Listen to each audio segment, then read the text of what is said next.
छत्रपती शिवरायांना मानाचा मुजरा करतो। भारतीय राज्यघटनेचे शिल्पकार भारतरत्न डॉक्टर बाबासाहेब आंबेडकर यांना मानवंदना अर्पित करतो।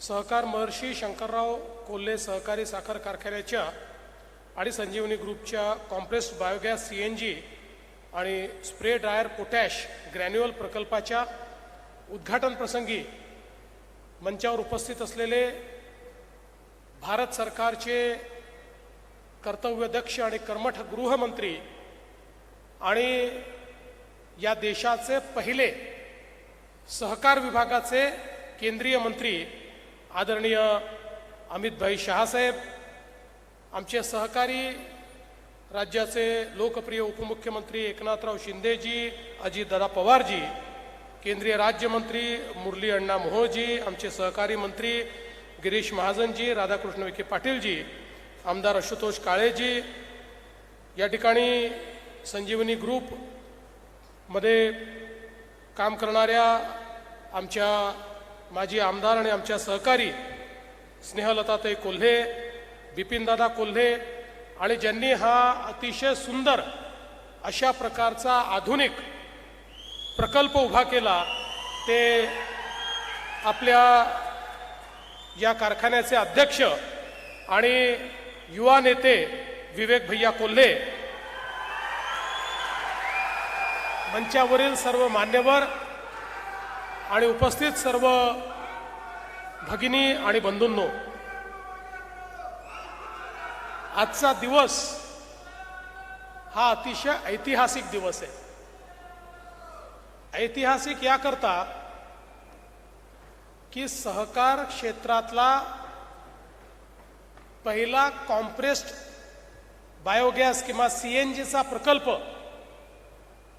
हा आज या ठिकाणी विवेक भैयांच्या पुढाकारामुळे आपल्या स्वर्गीय शंकरराव कोल्हे सहकार महर्षी या साखर कारखान्याच्या माध्यमातून आणि संजीवनी ग्रुपच्या माध्यमातून आपल्या कोपरगावमध्ये तयार होतोय।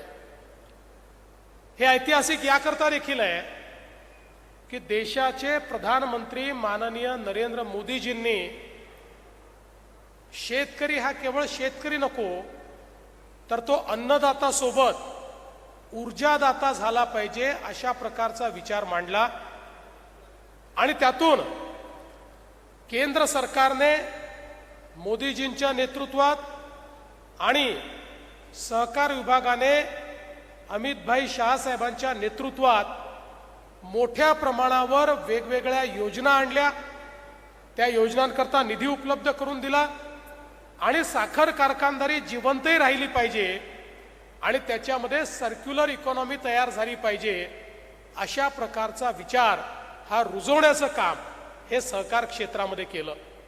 आपल्याला कल्पना आहे, इथेनॉल सारखी एक क्रांती या देशामध्ये मोदीजींच्या नेतृत्वात आली। इथेनॉलमुळे एकीकडे आपलं परकीय चलन वाचलं, दुसरीकडे आमच्या साखर कारखान्यांना जी काही साखरेच्या किमतीचा चढ उतार असतो, या चढ उताराने येणारं जे नुकसान आहे ते नुकसान भरून काढण्याकरता मोठ्या प्रमाणात मदत देखील मिळाली आणि केंद्र सरकारच्या ज्या सगळ्या ऑइल कंपनीज आहेत यांनी ॲश्युअर्ड बायर म्हणून, ॲश्युअर्ड खरेदीदार म्हणून त्या ठिकाणी वेगवेगळ्या कारखान्यांची करार केल्यामुळे एक उत्तम निधीचा स्रोत हा कारखान्यांकरता सुरू झाला आणि मोठ्या प्रमाणात शाश्वतता आणण्याचं काम हे या क्षेत्रामध्ये मोदीजींच्या नेतृत्वात झालं। पण याच्याकडे पाहत असताना एका वेगळ्या नजरेने देखील बघितलं पाहिजे। आज आपण बघतोय आपल्या देशासमोर किंवा जगासमोर सगळ्यात मोठा प्रश्न काय आहे? सगळ्यात मोठा प्रश्न आहे वातावरणातल्या बदलाचा। आपण गेले काही महिने अनुभवतोय आपल्या महाराष्ट्रामध्ये यंदा पावसाळा सुरू झाला मे मध्ये, आता ऑक्टोबर महिना सुरू झाला तरीही पाऊस पडतोय। आमचे अनेक सर्कल असे आहेत की ज्या ठिकाणी 7-7 वेळा अतिवृष्टी झाली आणि शेतकऱ्याचं आतोनात नुकसान झालं। केवळ शेतीचा नाश झाला असं नाही, जमीनही खरडून गेली, म्हणजे रबीचं पीक देखील शेतकऱ्याला घेता येणार नाही, अशा प्रकारची अवस्था झाली. जी काही सरकारने मदत करायची आहे ती तर आपण करणारच आहोत, पण प्रश्न हा आहे की हे जे वातावरणातल्या बदलाचे परिणाम आहेत, हे परिणाम यापुढे जर असेच सुरू राहिले तर आमच्या शेतकऱ्यांनी नेमकं काय करायचं. आणि मग याच्यावरचा उपाय काय आहे, तर याच्यावरचा उपाय आहे CO2चं, कार्बन डायऑक्साईडचं जे इमिशन आहे हे कमी करणं. या ठिकाणी जे ग्रीन हाऊस गॅसेस तयार होतात हे कमी करणं, हे यातलं सगळ्यात महत्त्वाचं एक काम आहे. आणि आपण जर विचार केला तर सर्वात जास्त हे प्रदूषण पसरवून वातावरणातल्या बदलाला त्या ठिकाणी चालना देणारं काही असेल तर आज आपण जी एनर्जी वापरतो, आपण जे पेट्रोल वापरतो, आपण जे डिझेल वापरतो, कोळशापासून निर्माण होणारी विद्युत जी वापरतो, या सगळ्या गोष्टी एकीकडे आपलं परकीय चलन खर्च करतात आणि दुसरीकडे आपल्यावर, आपल्या कृषीवर या ठिकाणी मोठं संकट आणतात. आणि म्हणून माननीय प्रधानमंत्री मोदीजींनी सांगितलं आपल्याला एनर्जी ट्रान्झिशन करायचं आहे, आपल्याला ऊर्जाच्या स्रोतांमध्ये परिवर्तन करायचं आहे. प्रदूषण करणारे ऊर्जा स्रोत हे हळूहळू कमी करून जे आपले अतिशय नैसर्गिक किंवा अपारंपरिक ऊर्जा स्रोत आहेत त्याला आपल्याला त्या ठिकाणी चालना द्यायची आहे. आपण सोलारचा प्रयोग केला, आज महाराष्ट्र त्यामध्ये पहिल्या क्रमांकावर आहे. सोलार सारखे अनेक प्रकल्प आपण केले, पण त्यासोबत पेट्रोल आणि डिझेल याचं अल्टरनेटिव्ह तयार करणं हे अत्यंत महत्त्वाचं. मग त्याच्यामध्ये पहिल्यांदा पेट्रोल डिझेलमध्ये मिश्रण या ठिकाणी करण्याचा निर्णय झाला. त्या दृष्टीनं आपण आपल्या ऑइल कंपन्यांनी काम चालू केलं. फ्लेक्स इंजिन आपण आणले की ज्याच्यामध्ये 100% इथेनॉलवर आपल्या गाड्या चालू शकतील. पण त्याच्यात सगळ्यात महत्त्वाचं जर काही परिवर्तन असेल तर ते म्हणजे CBG आहे. हा जो CBGचा प्रकल्प आपण करतोय हा प्रकल्प म्हणजे सर्क्युलर इकॉनॉमीचा प्रकल्प आहे. कारण आपण बघा या ठिकाणी आपण ज्यावेळेस साखर तयार करतो, बाय प्रॉडक्ट्स तयार करतो, त्यावेळी स्पेंट वॉश, प्रेस मड या सगळ्या ज्या गोष्टी आहेत या ऑर्गॅनिक अशा प्रकारची वेस्ट आहे. ही ऑर्गॅनिक वेस्ट ही जमा करून त्याच्यातनं गॅस तयार करायचा. आणि हा तर मल्टीफीड आहे, त्यामुळे याच्यामध्ये त्याच्यासोबत नेपियर ग्रासही आपण करणार आहोत किंवा इतर गोष्टी देखील करू शकणार आहोत. त्यामुळे आपलं आत्तापर्यंतचं जे वेस्टेज होतं या वेस्टेजवर प्रोसेसिंग होणार आहे. त्याच्यामध्ये एनोरोबिक डायजेशनच्या प्रोसेसने त्या ठिकाणी मिथेन आणि कार्बन डायऑक्साईड तयार होईल आणि मग ते कॉम्प्रेस करून गॅसच्या पद्धतीने ज्यावेळी आपण त्याला कॉम्प्रेस करतो त्यावेळी त्याचं शुद्धीकरण करताना, ते शुद्धीकरण करत असताना त्यातनं जे काही गोष्टी निघतात त्या गोष्टी म्हणजे पोटॅश आहे. म्हणजे एकीकडे आता काय झालं, जो आपला कचरा होता त्यातनं गॅस तयार केला आणि गॅसचं प्युरिफिकेशन करताना जो कचरा निघाला ते बायो फर्टिलायझर झालं.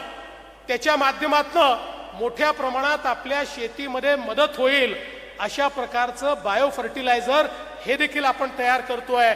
म्हणजे मोठ्या प्रमाणात शेतकऱ्याला तर मदत होतेच आहे, पण काहीही वेस्ट होणार नाही. Nothing is waste, everything is wealth, अशा पद्धतीनं हा प्लॅन विवेक भैयांनी या ठिकाणी तयार केलेला आहे. म्हणून हे महत्वाचं आहे. आज तुम्ही बघा 75 या ठिकाणी मेट्रिक टन दर दिवशी आपण गॅस तयार करणार, CBG तयार करणार. याचं जर आपण कन्व्हर्शन केलं तर प्रत्येक दिवशी 1,10,000 लिटर पेट्रोल आपण वाचवणार आहोत. 1,10,000 लिटर पेट्रोल वाचवायचं म्हणजे परकीय चलनही वाचलं आणि पर्यावरणाचा नाश देखील वाचला. म्हणजे कालपर्यंत जे वेस्ट होतं त्यातनं आता देशाच्या अर्थव्यवस्थेला मदत करणार आहोत, शेतकऱ्याच्या अर्थव्यवस्थेला मदत करणार आहोत आणि त्याच्यासोबत हे पोटॅश जे तयार होणार आहे या पोटॅशमुळे आपल्याला जे काही शेतकऱ्याच्या शेतीमध्ये फर्टिलायझर त्या ठिकाणी आयात करून आणावं लागतं ते आयातीवर देखील मोठ्या प्रमाणात आपण सबस्टिट्यूट तयार केल्यामुळे त्यातनं आपलं परकीय चलन वाचणार आहे. आपण मोदीजींची दूरदृष्टी बघा की त्यांनी असा निर्णय केला की एकीकडे आपले जे शेतकरी आहेत ते शेतकरीच ऊर्जादाता देखील होतील, म्हणजे शेतकऱ्यांना त्यांच्या शेतीच्या मालाचा भाव हा अधिकचा मिळेल, दुप्पट तिप्पट मिळेल. कारण आज शेतमालाचा भाव हा आपल्याला माहिती आहे आंतरराष्ट्रीय बाजारपेठ ठरवते, पण अशा प्रकारच्या कन्व्हर्शनमुळे तो भाव आपल्याला जास्त देता येतो आणि दुसरीकडे देशाचं परकीय चलन वाचवण्याचा प्रयत्न देखील या माध्यमातून होतोय. हे अत्यंत महत्वाचं आहे. आज आम्ही ज्यावेळेस येत होतो त्यावेळी आम्हाला अमित भाईंनी सांगितलं की अशा प्रकारचे अनेक प्रयोग आम्हाला करायचे आहेत, अनेक अशा प्रकारचे वेगवेगळे युनिट आम्हाला उभारायचे आहेत. केंद्र सरकार NCDCच्या माध्यमातून त्याला पूर्ण फंडिंग करायला तयार आहे.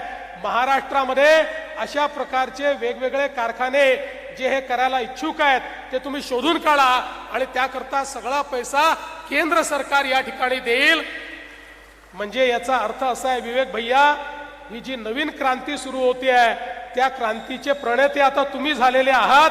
ही खरोखर मला असं वाटतं एक अत्यंत महत्वाची गोष्ट आहे आणि म्हणून एक युवा नेता म्हणून तुमचं मी अतिशय मनापासनं या ठिकाणी अभिनंदन करतो.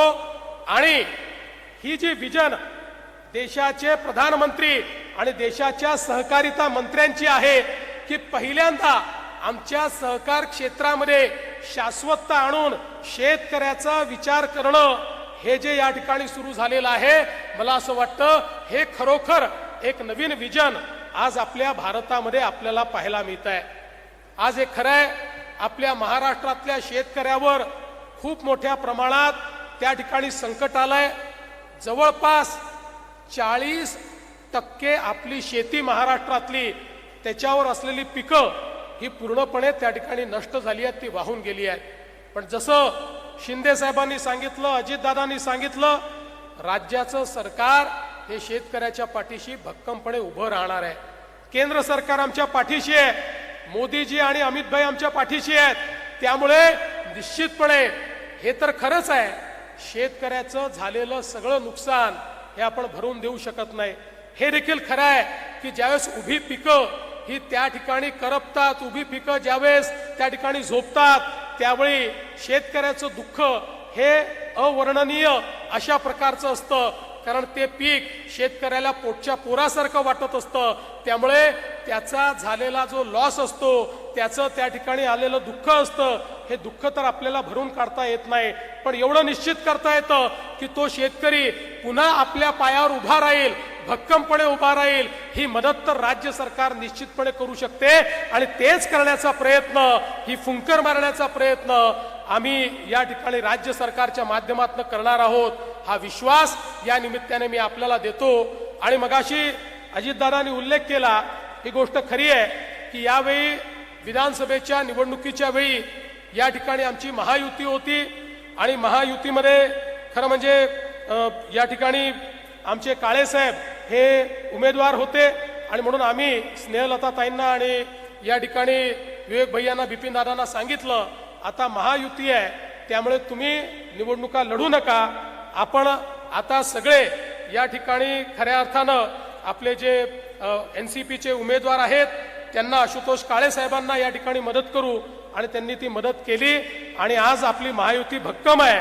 पण त्याच वेळी आम्हाला याचीही कल्पना आहे की आम्ही ताईंना आणि या ठिकाणी भैयाला हे सांगितलं होतं की तुमचं जे काही राजकीय भवितव्य आहे त्याची काळजी अमित भाई आणि आम्ही घेऊ. त्यामुळे आम्ही ते विसरलेलो नाही आणि अमित भाई पण विसरलेले नाही. अमित भाईंनी गाडीमध्ये बसला असताना त्याचा उल्लेख केला की विवेक भैया आणि ताई आपल्याला भेटायला आले होते आणि या सगळ्या गोष्टी आपल्याला पुढे करायच्या आहेत. त्यामुळे त्याची काळजी करू नका, तुमचं सगळं राजकीय भविष्य उत्तम होईल. पण आता एक उत्तम काम तुम्ही केलेलं आहे, हे काम अजून मोठं कसं करता येईल, हे काम इतरांनाही कसं मदत करता येईल याचा प्रयत्न हा तुम्ही करावा, अशा प्रकारची तुम्हाला विनंती करतो. पुन्हा एकदा अतिशय मनापासनं शेतकऱ्यांच्या जीवनात आधुनिकता आणण्याचं काम तुम्ही केलेलं आहे. खरं म्हणजे नातवानी आजोबासारखं काम केलेलं आहे असं मी म्हणेन. कारण शंकरराव कोल्हे BSc ॲग्रिकल्चर झाल्यानंतर त्यांना फोर्ड फाउंडेशननी शिष्यवृत्ती दिली, परदेशात जाऊन शिकल्यानंतर त्यांनी स्वित्झर्लंडमध्ये जाऊन त्या ठिकाणी फॅक्टरी टाकली, पण त्यांना आपलं गाव आणि आपले लोक बोलवत होते, त्यांना शेती बोलवत होती, त्यांना वाटलं शेतीत जाऊन प्रयोग केले पाहिजेत आणि म्हणून इथे येऊन शेतीमध्ये प्रयोग करून हे एवढं मोठं साम्राज्य, त्या काळाची आधुनिकता ही शेतीमध्ये आणण्याचं काम त्यांनी केलं. आता तोच कित्ता बिपिनदादांच्या आणि स्नेहलताताईंच्या आशीर्वादाने विवेक भैया तुम्ही गिरवलेला आहे, म्हणून नक्कीच शंकररावांचे आशीर्वाद तुम्हाला या ठिकाणी मिळतील हा विश्वास व्यक्त करतो आणि माझं बोलणं संपवतो. जय हिंद, जय महाराष्ट्र. आम्ही